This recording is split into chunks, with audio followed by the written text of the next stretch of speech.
And he's walking around, they ask him if he needs help or anything. He's like, no, I'll be back. He had the look. He did. He totally. He had the He look. totally Yeah, calmed down. that's big money. It was so funny. Now I did it.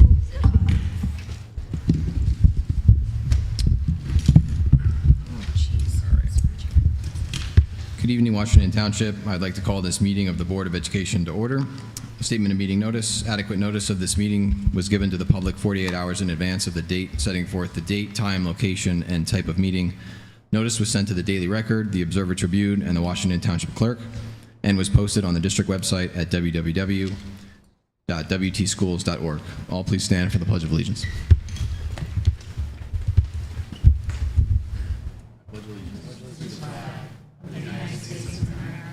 And to the republic for which it stands, one nation, under God, indivisible, with liberty and justice for all. At this time, I'd like to make a motion to enter executive session to discuss a personnel and legal matter. Second. All in favor? Aye. And we'll be in exec session for approximately 1 hour. Thank you.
To President's comments.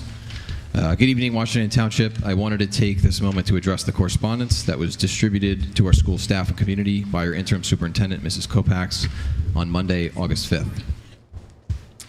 We realize that the press release drew a lot of different emotions within our community, and rightfully so. In addition to emotional reactions, it likely caused confusion and more questions than answers. We fully acknowledge this, and these reactions were carefully considered before the statement was released.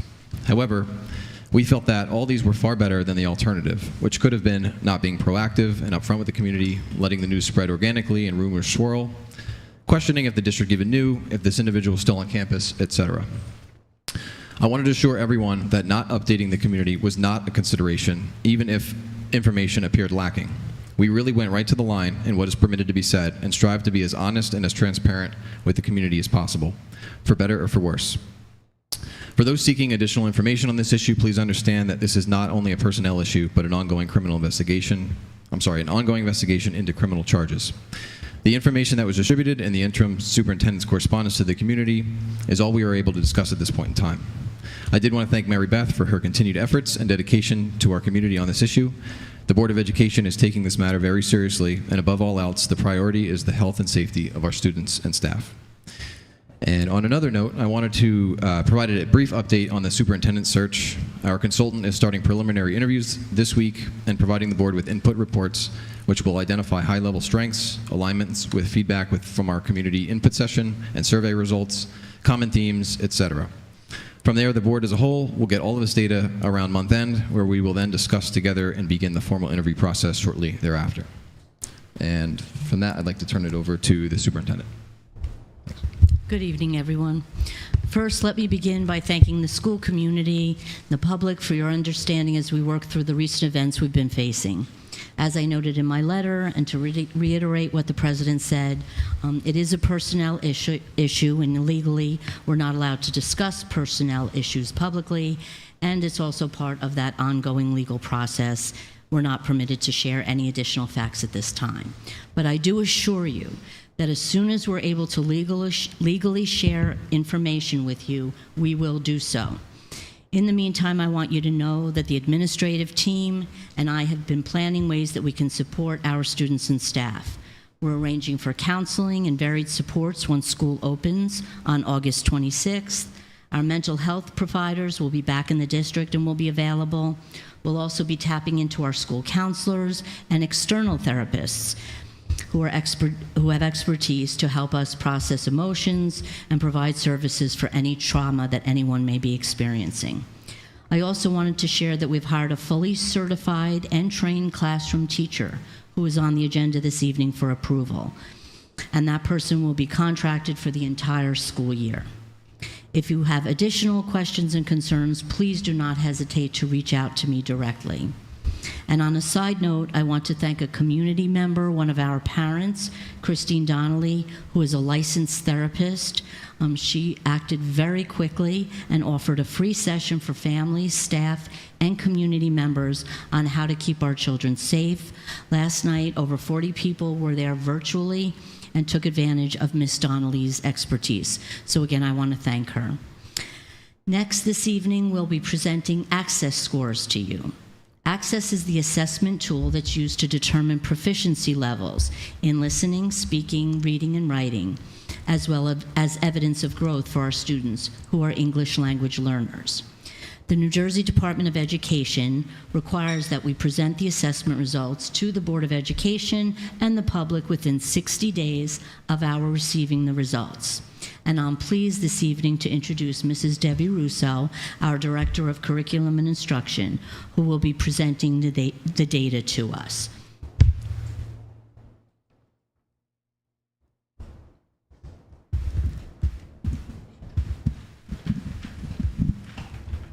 Hello. Okay, we're working.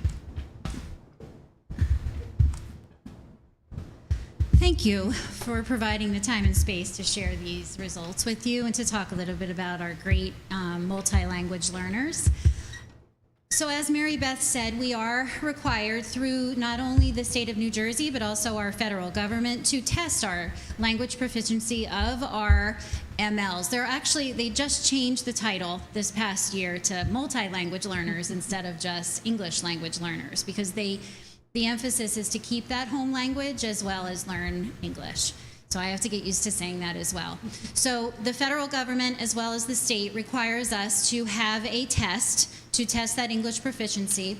New Jersey is part of the WIDA consortium, so they take the WIDA access test. And again, like Mary Beth had already spoke about, it is in speaking, listening, writing, and reading. How that test is scored. It is scored in different proficiency levels. Lowest proficiency is our entering students who are just learning English for the first time, and then you are going all the way to proficiency level 6, which is that advanced proficiency. They are tested in different combinations of language domains. They have the composition score for oral language, which is listening and speaking combined. A literacy score, which is 50% reading and 50% writing. A comprehension score that is 30% listening and 70% reading. And then the overall score is that combination of all of them, where they're looking at 35% of the reading, 35 writing, 15 listening, 15 speaking. In New Jersey, the overall composite score is used as one criterion point to exit our program. So if a student receives a 4.5 on the access test, it triggers us to go into second gear to see if they are ready to exit the program. What happens next is we look at how they're doing in class. We interview the teacher, we do some observations of that student, we look at their scores and other kinds of assessments, and we say, yeah, they're doing well. So that's when we are able to exit those students. English language development takes, and I don't know if everyone realizes how long it takes to learn English from a student who is a multi-language learner. It usually typically takes about 4 to 6 years to get to that proficiency level. One of the most interesting pieces of information about that is that typically from level 3 to level 5 is slow, but level 1 to level 3 is fast. So we have our students who will move those quick levels right away, but once they get to that level of proficiency of a 3, sometimes they hang out in the 3 a little bit longer than we expect them to or want them to, but that is typical. So it is a slower pace. So they are fairly rapid in the lower and then progress a little bit slower in the 3 to 5. If a student is within that 3 to 5, and sometimes we see that gap begins to grow, that's the typical. So we try to make sure that our English language learners are getting some really good support right out of the gate, so that they are supported and they can get that the English language proficiency level that we'd like to see. So how did we do? Because we have 65 students who are MLs in our district, we can't give all of the information that I would love to share with you in our cohorts, because if we have 10 or less students, because of privacy issues, we have to make sure we suppress that. So what I did was I combined all of our K-5 together to show that we have a majority of our students in level 4. And also we had 9% of our students in level 5. So I'm really proud of our multi-language learners as well as our ESL department. Our teachers are top notch. In our middle school levels, so grades 6 through 8, we also have a high percentage in that level 3 that I'm hoping, again, we get them into that level 4 next year or the following year before they leave us in 8th grade. What I also wanted to share with you is a comparison of how we did last year compared to how we did in this current spring. So you can see from our student data in grades K through 5 in 22-23, we had about a 35% 4, right? And then we also had some 5s at a 2%. But if you look to our current spring, the one we just took, we had 42% and 9% in the level 5. So I feel like we are definitely doing something right in our department. Looking at our, and again, the other thing I wanted to share with you too, we had 27 new kids come into the department this past school year. That's more than half of what we had to start with. So it's good to see that we have a lot of growth happening in that department as well as growth in English proficiency. And that's it. That's all I have to share. Oh, one more slide. I wanted to share. Oh, why isn't it moving? Oh, I did it as an after effect. But what I did was I wanted to share with you all of the languages that are spoken by our students. It's a long list of languages. So, half of our students are Spanish speakers, but it's the other half that I thought was very interesting. I mean, we have Chinese speakers, Mandarin speakers, we have speakers who speak all types of dialect of the Indian culture, we have other students who are speaking Korean, it's Ukrainian, Russian, Polish, name it, we have those students. So thank you again. Board members, do you have any questions of Mrs. Russo? Question? Yeah, I do actually. If Yes, you go back Rob. to slide, I want to say slide 3 maybe? Oh, It was the one that had the composite scores.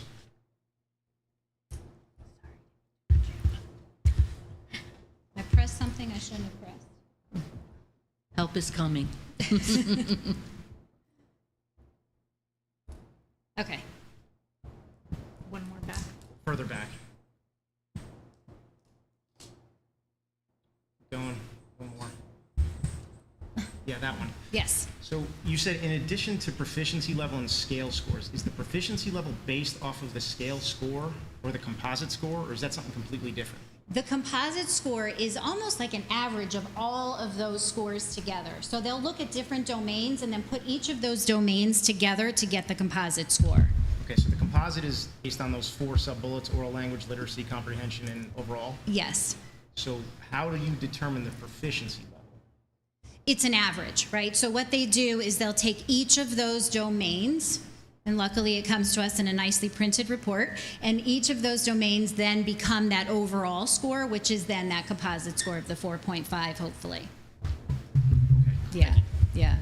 There are often times, which is something that I've come to have to use, is if we have students who also have IEP students who have been classified with a disability in reading, we are able to take that score and then take it away because they have a disability in that score, in that domain, and we're able to use the other scores to be able to see where they are with their English proficiency without that disability. So we're able to use those composite scores a little differently for certain students. That just changes the weighting? Yes. Yeah. Yeah, because we try to look at our students, or is it English language proficiency as the problem, or is it something else? And that's a fine line to look at. Yeah. Our ESL department is just another thing to celebrate for our multilingual learners. So Yes. thank you, Mrs. Russo, You're and thank you for overseeing that for us. Yes. Wonderful. Okay, for me to continue? And finally, I want to celebrate all the wonderful things in addition to our ESL program, all the wonderful things that are happening in preparation for our school openings on August 29th. Over the summer, with the support of our Board of Education and our community, our schools have continued to be improved.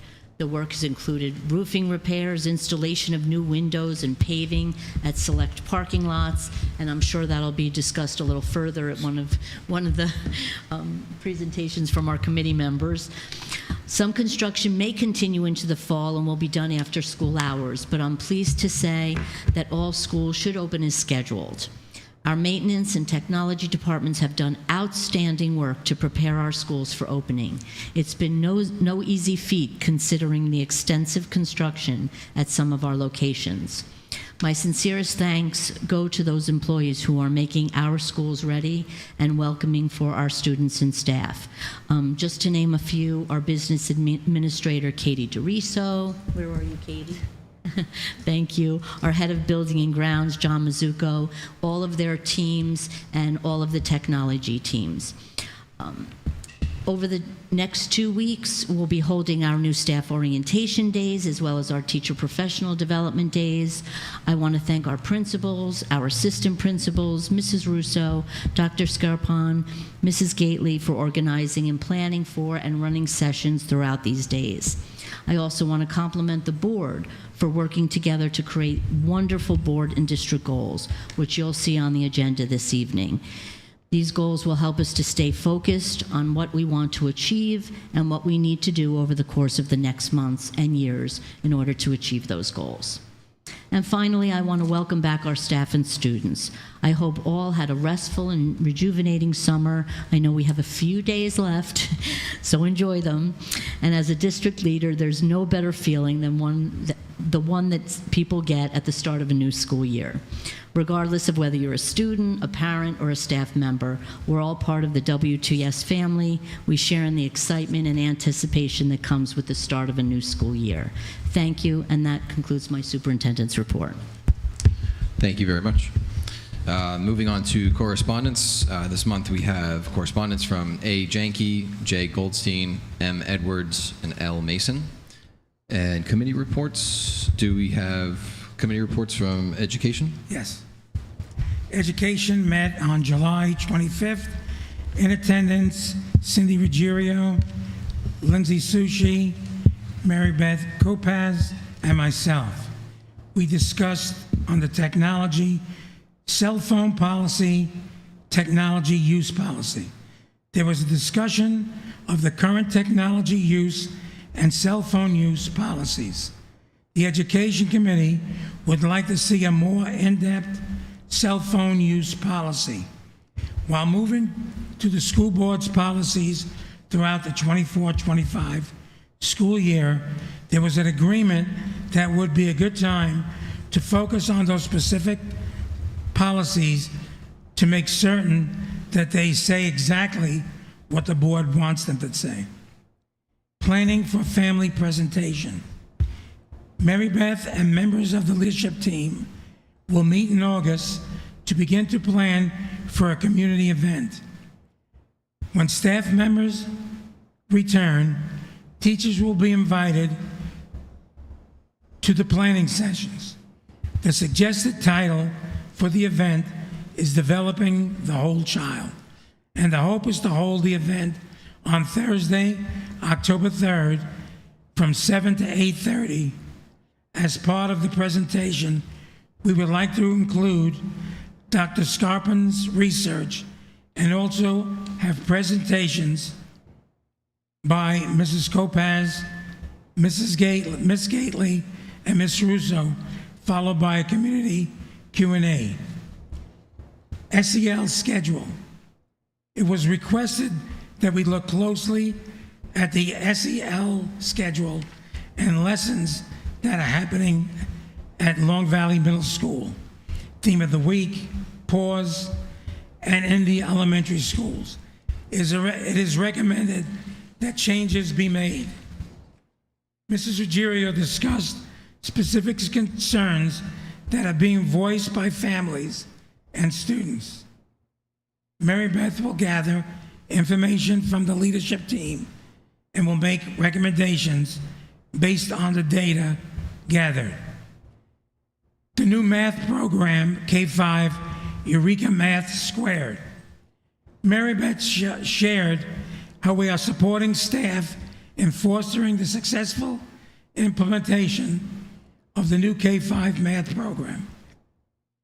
Staff members were trained in the spring and materials were distributed so that teachers were able to study the new program. The new NJSLS math standards and the newly revised math curriculum over the summer. We know that professional development is vital to the success of a new program, and we are pleased that we were able to implement the successful kickoff professional development days in the spring and additional training days in August. There are also PD days planned throughout the year for staff. On July 31st, the leadership team also participated in a full-day Eureka Math Square fostered by staff developer from the company. The goal of this training was to support principals and directors as educational leaders, working to develop staff and teaching of math. Newly revised ELA and math units of study. Mary Beth celebrated the writing revisions of ELA and math units of study. Staff completed the revisions over the summer and have been aligned to the resources as well as the new New Jersey student learning standards for English, language arts, and math. These new units will be placed on the board agenda for approval. Curriculum and instructional budget, planning for 25-26 school year. Mary Beth complimented the board on the proposed district goals. She stated that if we are going to achieve the goals, we need to budget appropriately in order to foster the achievement of those goals.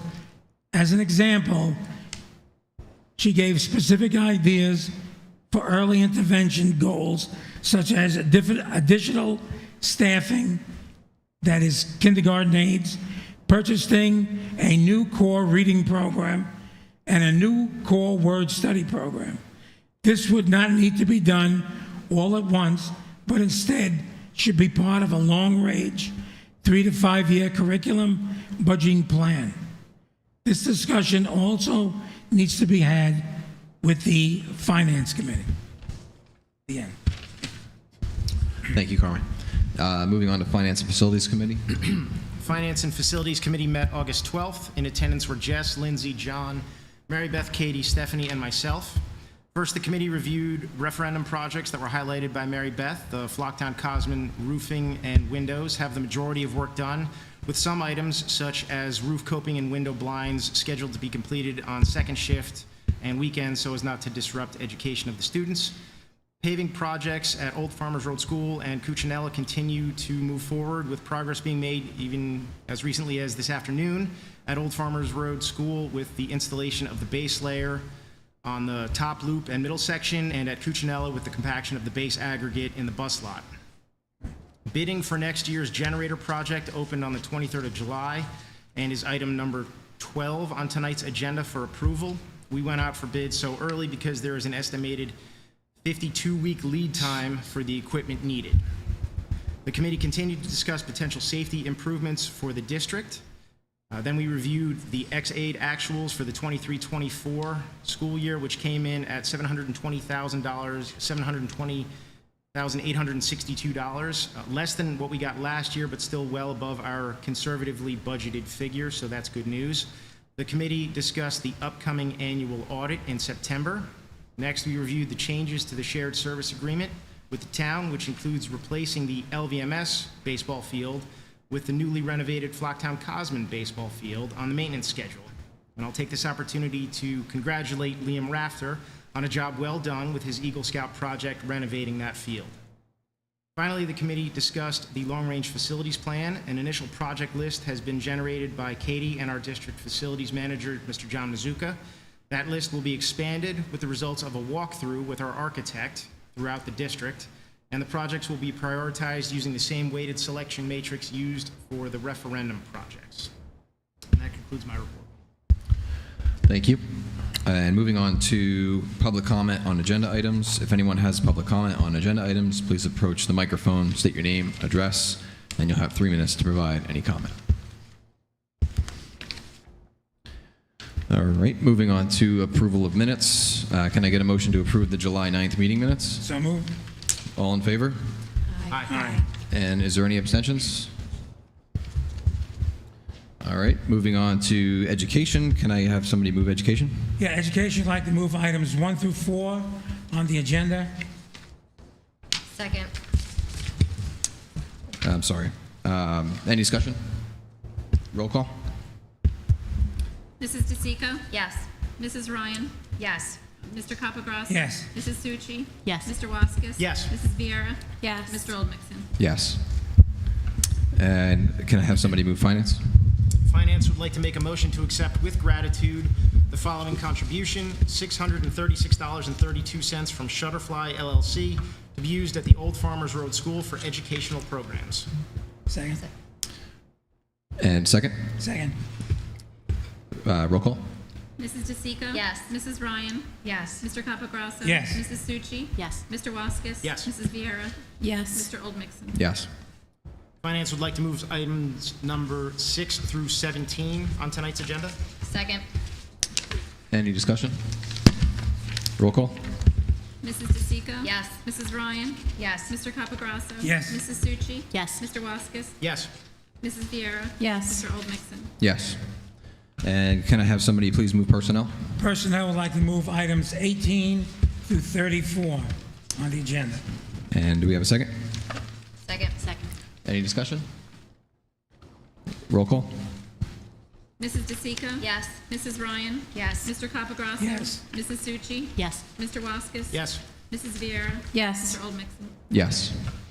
And on to policy, can I make a motion to read for the second time and approve the following policy, number 6620, on the agenda? Second. Any discussion? Roll call. Mrs. DeSico? Yes. Mrs. Ryan? Yes. Mr. Capagrosso? Yes. Mrs. Succi? Yes. Mr. Waskis? Yes. Mrs. Vieira? Yes. Mr. Old Mixon? Yes. And moving on to unfinished business, does anybody have any unfinished business? And moving on to new business, before I go over the board goals and the district goals, does anybody have any new business other than what's on the agenda? Okay. So before I make a motion, I'm going to go ahead and read the board goals for the 24-25 school year. The first goal is to create an annual governance calendar that includes the monitoring of student achievement.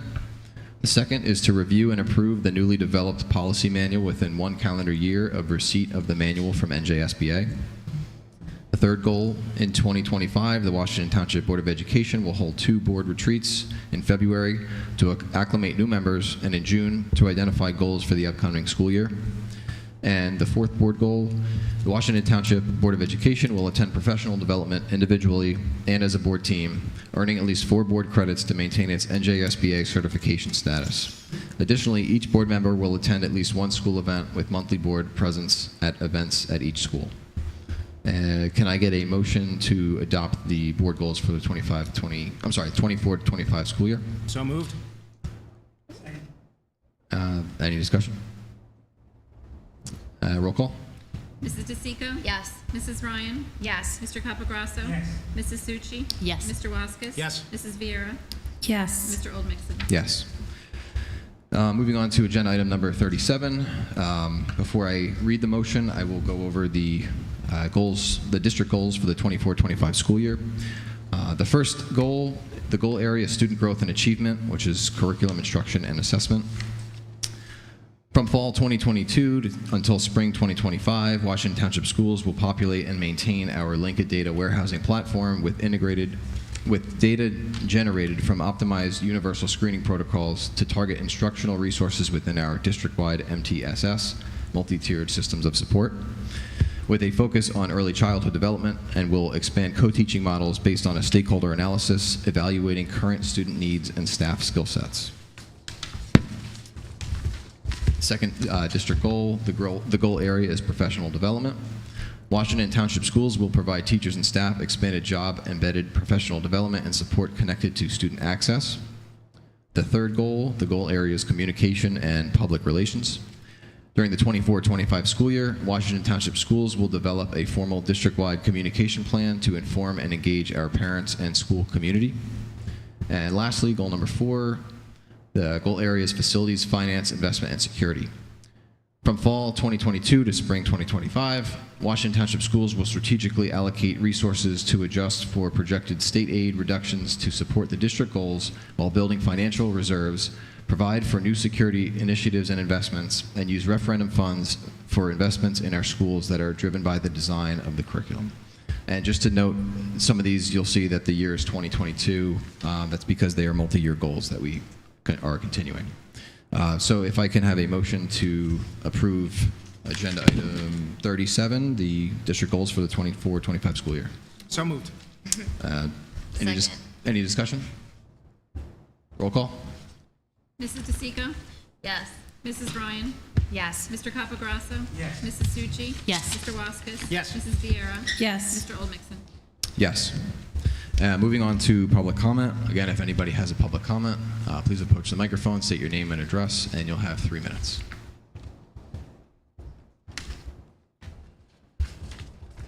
All right.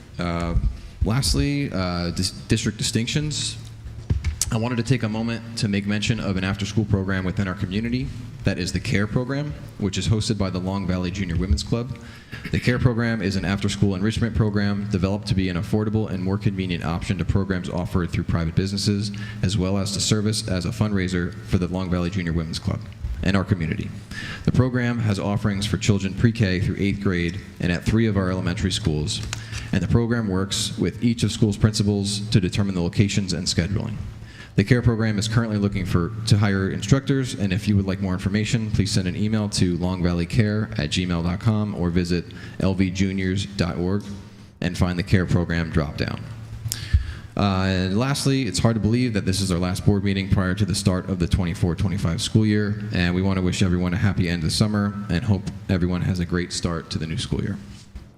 And I'd like to make a motion to adjourn the meeting. All in favor? Aye. All right. Thank you.